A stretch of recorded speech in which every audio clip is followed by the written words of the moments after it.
Shema Yisrael. Welcome to the broadcast outreach of Living God Ministries with Aaron Budgen. Aaron discovered Jesus is his Messiah while preparing to be a rabbi. He now teaches for several organizations and is the teaching pastor for Living God Ministries. Strongly distinguishing between the Old and New Covenants, Aaron presents the Scriptures from a Judaic and historical frame of reference. Join Aaron now as he reveals the reality foreshadowed and the new life we can now experience because of what the Lord Jesus accomplished for us.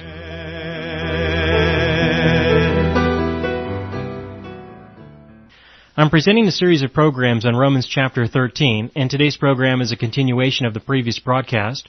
Now, in the previous broadcast, I was explaining the differences between voluntary taxes, involuntary taxes. I was also explaining the dynamics of shifting responsibilities, and this is where I would like to pick up, is on the subject of shifting responsibilities, that eventually people will want to give their responsibilities to somebody else, and there are many reasons for that. It gives people an opportunity to be preoccupied with other things, of course, but it also gives people an opportunity to blame others for anything that might go wrong.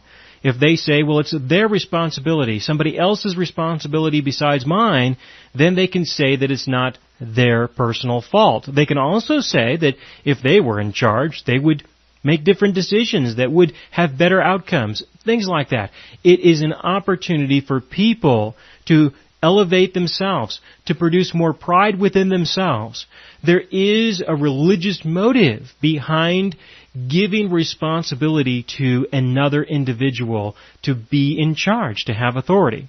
Now, at the end of the previous program, I explained that without authority, you are not going to be able to fulfill your responsibilities. It's like this in the home and in the workplace and in government. This is a fundamental truth that exists within every society, and that is that if an individual has a certain responsibility and they do not have the necessary authority to fulfill that responsibility, then they will experience failure. They will fail to fulfill their responsibilities. Now, if people assume that government has responsibilities, or if they ask government to have responsibilities, then they have to give the government has to have the necessary authority to fulfill those responsibilities. And what will it take in order to fulfill those responsibilities? Well, it depends on the responsibility. For example, if it's the responsibility of the government to feed its people, then the government needs the authority to get food in order to feed its people.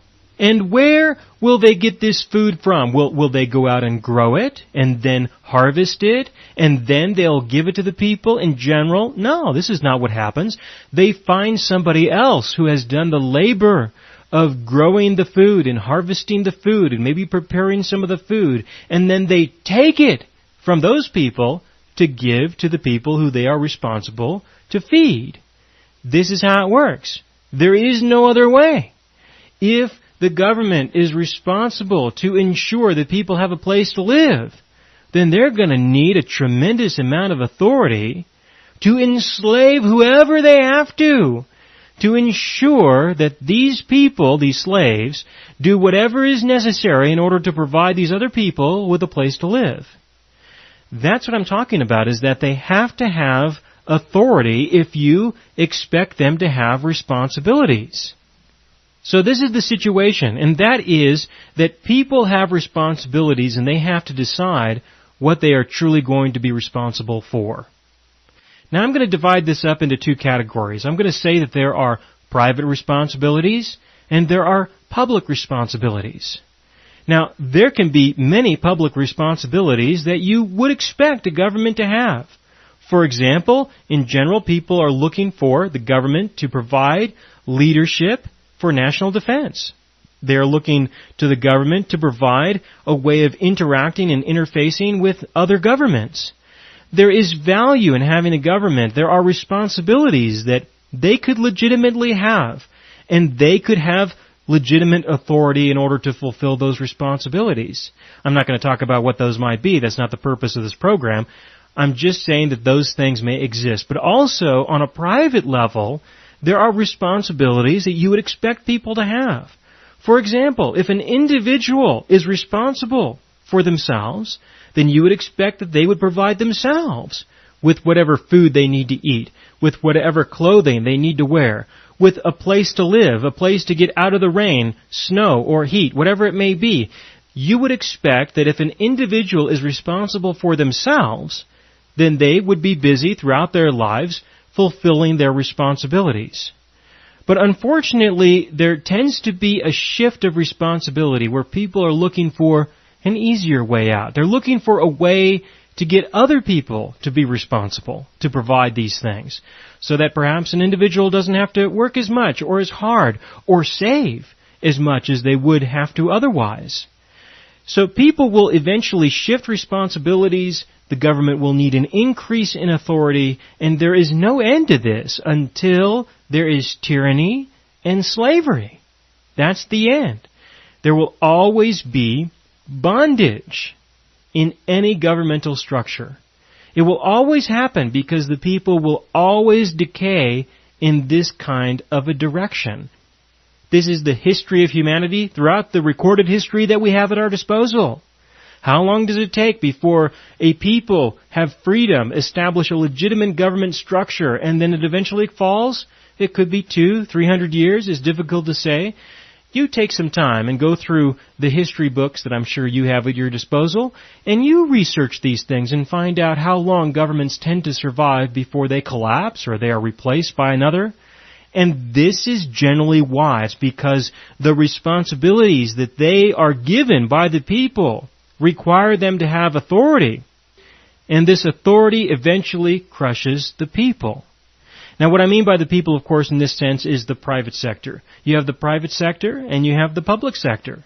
Now, for the public sector to function, it depends on the private sector to do what they do, being responsible for themselves and giving a portion of what they have to the public sector. But eventually, when the public sector grows to the point where it requires more than what the private sector can provide, well then things will collapse under the weight of the burden on the private sector because the public sector doesn't produce anything.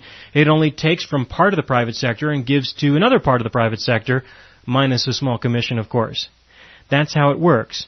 And so when do things start looking bad? When do things start looking ugly? When does this happen?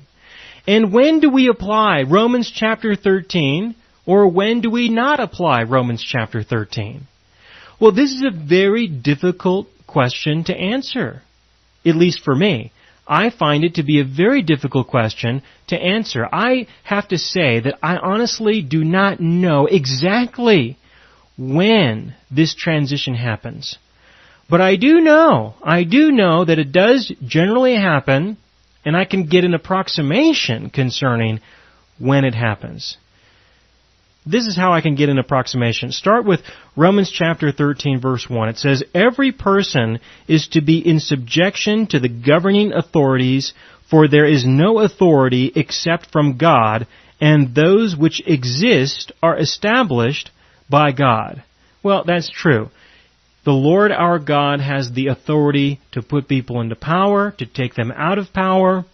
And if He did not put a person in power, He can take them out, or if He did, He can take them out. He can intervene in a divine way at any time He wants to. And so because of that, He does have ultimate authority. But then in verse 2, "Therefore, whoever resists authority has opposed the ordinance of God, and they who have opposed will receive condemnation upon themselves. For rulers are not a cause of fear for good behavior, but for evil. Do you want to have no fear of authority? Do what is good, and you will have praise from the same. For it is a minister of God to you for good, but if you do what is evil, be afraid, for it does not bear the sword for nothing. For it is a minister of God, an avenger who brings wrath on the one who practices evil. Therefore, it is necessary to be in subjection, not only because of wrath, but also for conscience sake. For because of this you also pay taxes," and that's what I was talking about in the previous program, is the subject of taxes. And so here we have clear verses, very clear verses saying that we should be subject to government. But on the other hand, there comes a point when a government becomes so tyrannical, you have to wonder, is this really what God wants? Is this really what He has for the people of humanity? Is this really what He wants to see? Is this what He's talking about? And in many cases, you have to say no.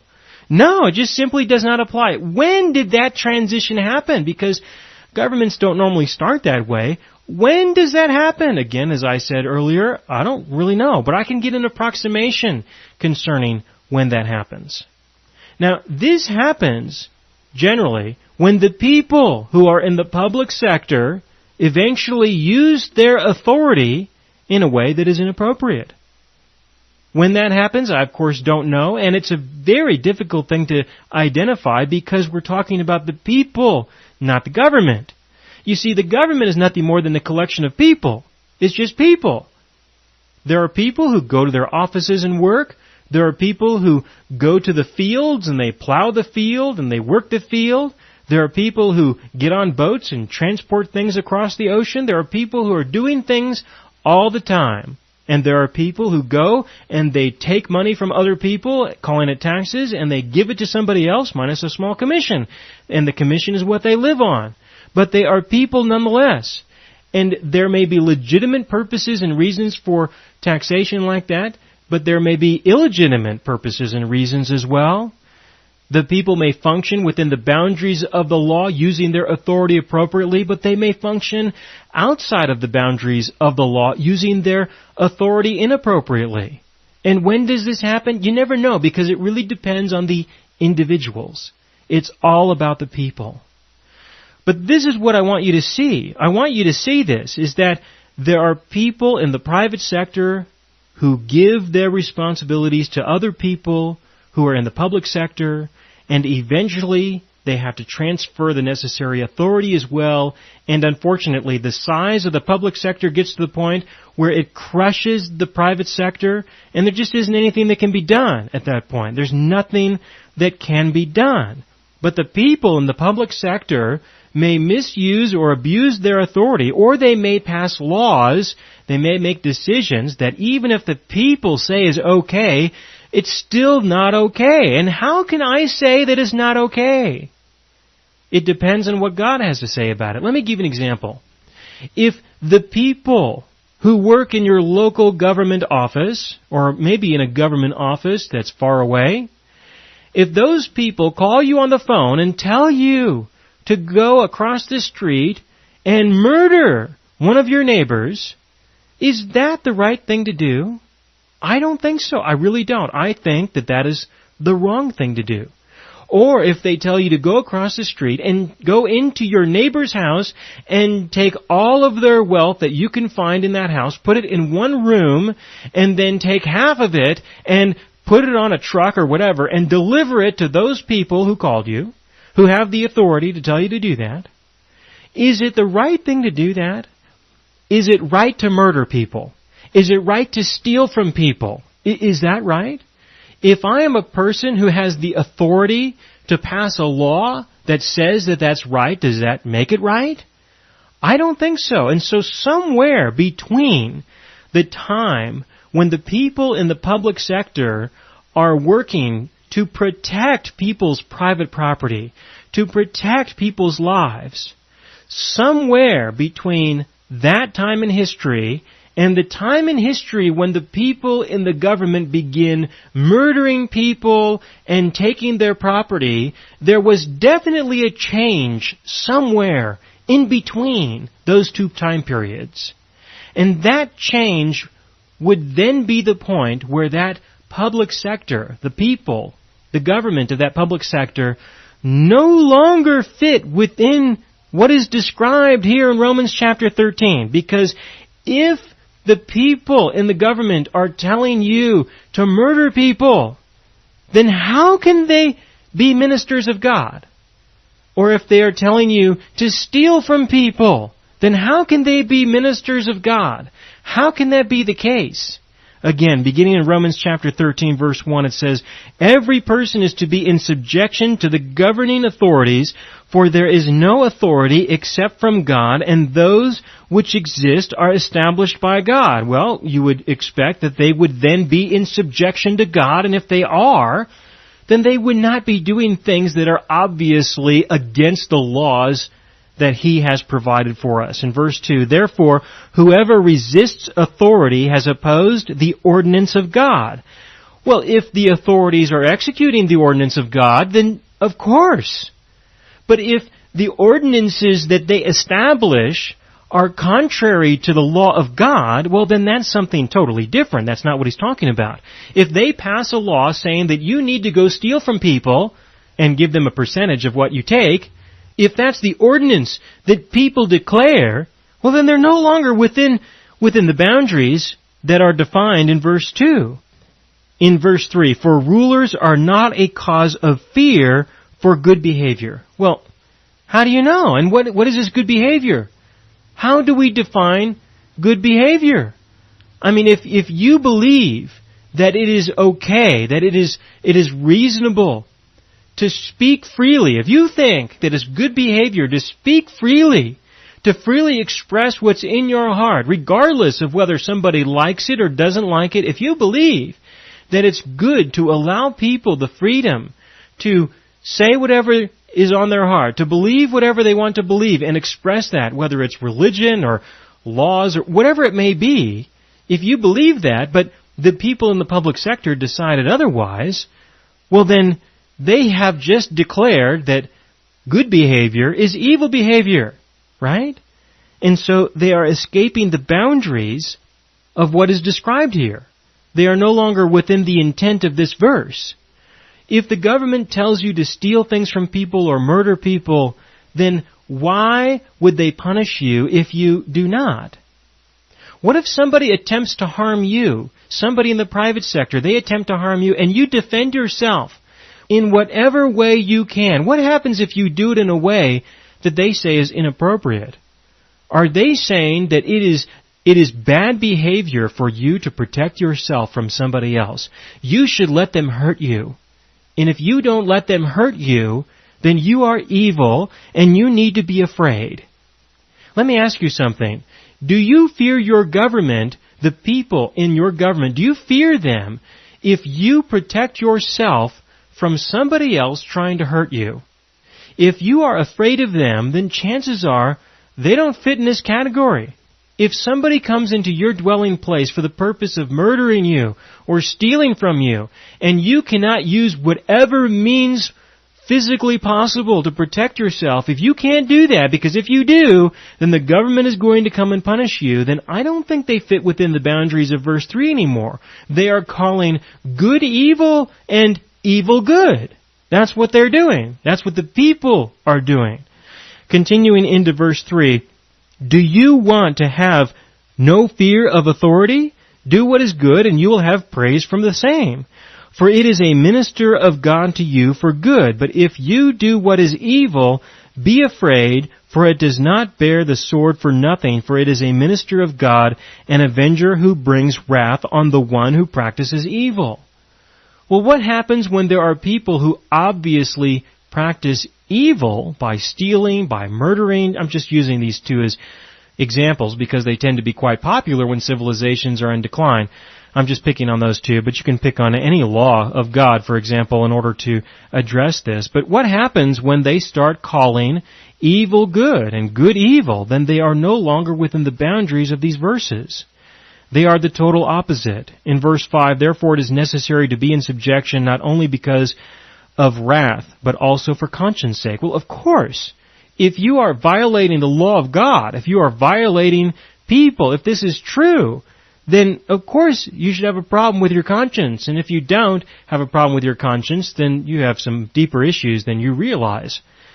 But my point is that if the people in the public sector, the people who are the rulers, if they are representatives of God as is described here, if they are fulfilling those responsibilities, then they are going to behave a little differently. They're going to behave differently than other people who do not fear God, who do not know God, and who are willing to lie and steal and murder people for whatever reason it may be. You need to be able to distinguish between the two, and when this transition happens, I honestly don't know.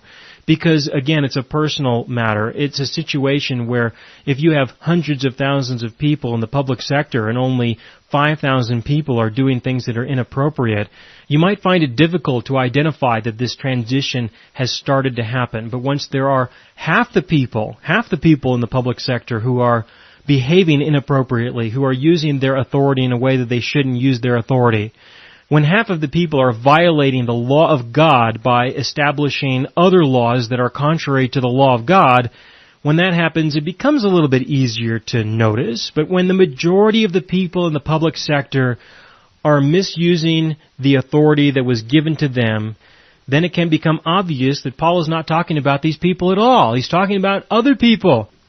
Now, another way that you can identify this transition is through this concept of servants. We would expect that people who are in the public sector are servants of the people in the private sector. In this case, servants in the sense that they ensure that the people in the private sector have rights to their property, have the ability to protect themselves, have the ability to fulfill their responsibilities. But when this transition happens, when the people in the public sector begin to look at the private sector as if the people in the private sector exist to be servants of the public sector, when this transition happens, then you know you're definitely outside of the boundaries of Romans chapter 13. So you could ask yourself a similar question. Are you in a time in history, in the region of the world that you are you in a time of history where your leaders, the people who are supposedly your servants, do they seem to look at you as if you are truly their servants? Has that transition happened? When that kind of a transition happens, there really isn't a whole lot that can be done. Now, Paul says, pay taxes. That's what he says. And I will definitely say that if you are under the authority of people who are in the government, if you are in that kind of a situation, then it's my opinion that you should pay taxes. I really do believe that, not because of Romans chapter 13, not because of that. Because if I was to look at it from that point of view, I could say that you have a legitimate right not to pay taxes. I will say it from this point of view, and that is that you had better pay the taxes, otherwise, especially if it's an involuntary tax, then they are going to cause harm to you that just simply may not be worth it. It just might not be worth it. So you have a decision to make at that point. When this transition takes place where the government is no longer within the boundaries of Romans 13, you have a decision to make. You either stay there and be subject to the authority. You try to overthrow the authority. I suppose that's an option, but I don't want to encourage that.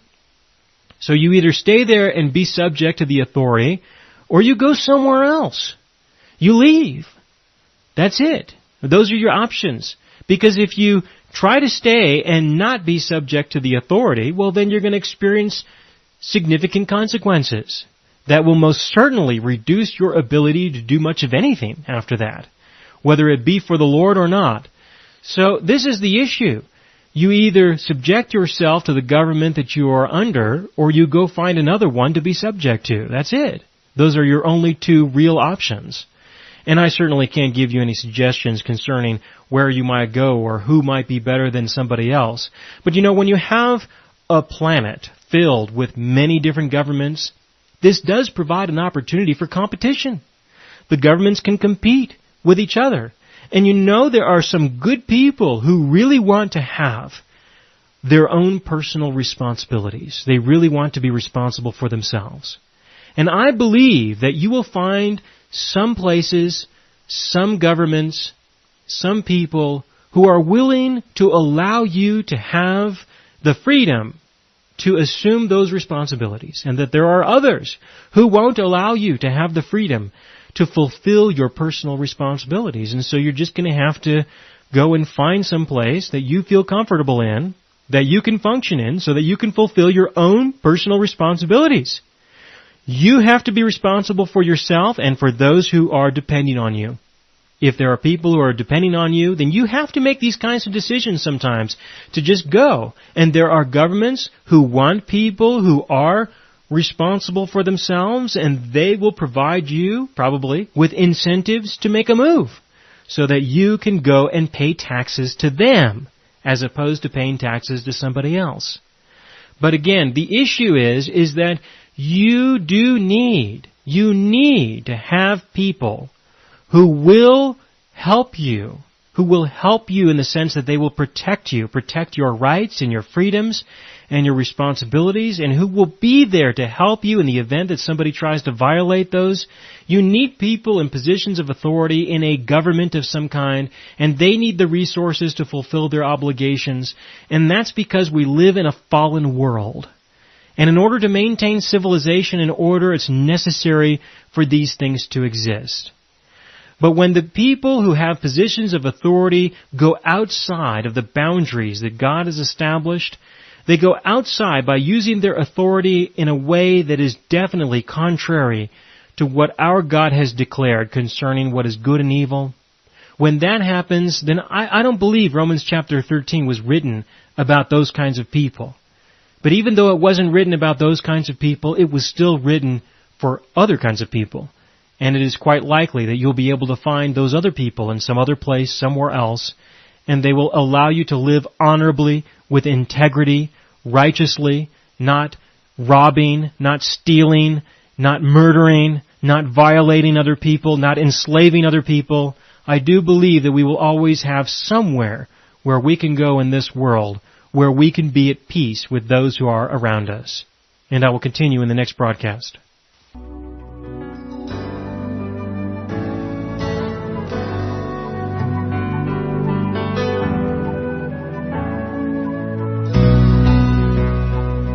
You have been listening to the broadcast outreach of Living God Ministries. You can hear all of our programs for free through our radio archive at livinggodministries.net. That is, livinggodministries.net.